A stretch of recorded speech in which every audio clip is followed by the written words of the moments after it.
Attention, si vous êtes à la recherche d'un moyen efficace pour nettoyer votre maison, ne tombez pas dans le piège des aspirateurs nettoyeurs. Ils sont chers, nécessitent un entretien régulier et peuvent ne pas être aussi efficaces que vous le pensez. Certains ont déjà été frustrés par le coût élevé de ce type d'aspirateur laveur. D'autres ont été déçus par sa performance. Pourtant, de nombreuses vidéos vous disent que les aspirateurs nettoyeurs sont formidables. Et certains utilisateurs le pensent réellement. Avant de vous dévoiler les alternatives plus économiques à ces aspirateurs nettoyeurs, regardons ensemble le top 3 d'une vidéo sur le sujet et les meilleurs commentaires critiques qu'il faut aussi considérer avant de faire votre achat.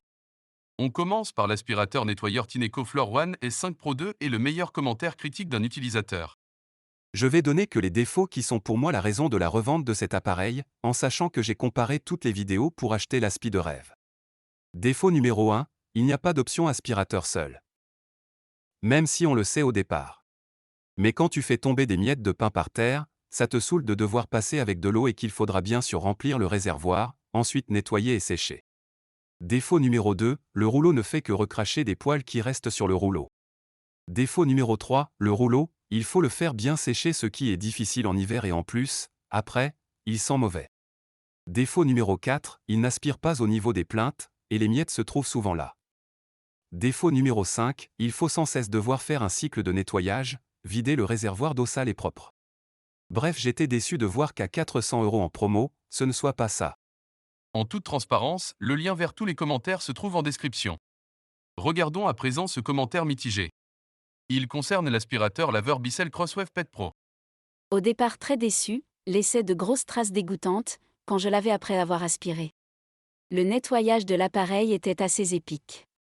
Et l'évier en prenait pour son compte. Terre, poussière, bref, à nettoyer et désinfecter, je conseille vivement de d'abord aspirer, ensuite vider les poils et les poussières du réceptacle de saleté à la poubelle avant de laver.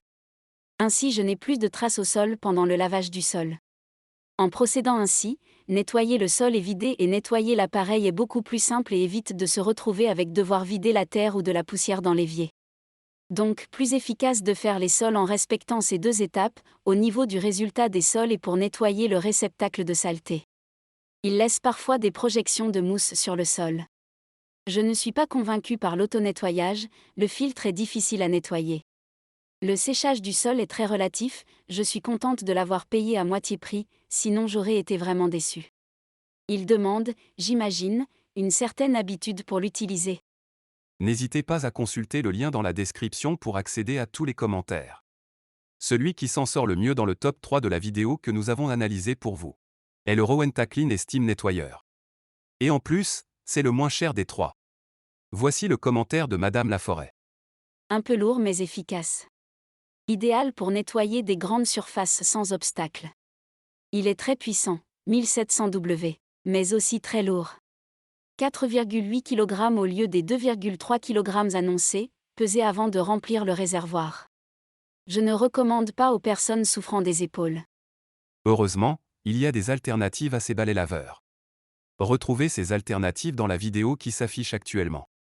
Le lien vers la vidéo est également dans la description. Si vous aussi, vous avez été déçu par l'achat d'un de ces balais laveurs, n'hésitez pas à nous faire part de votre expérience dans les commentaires. À tout de suite dans la prochaine vidéo.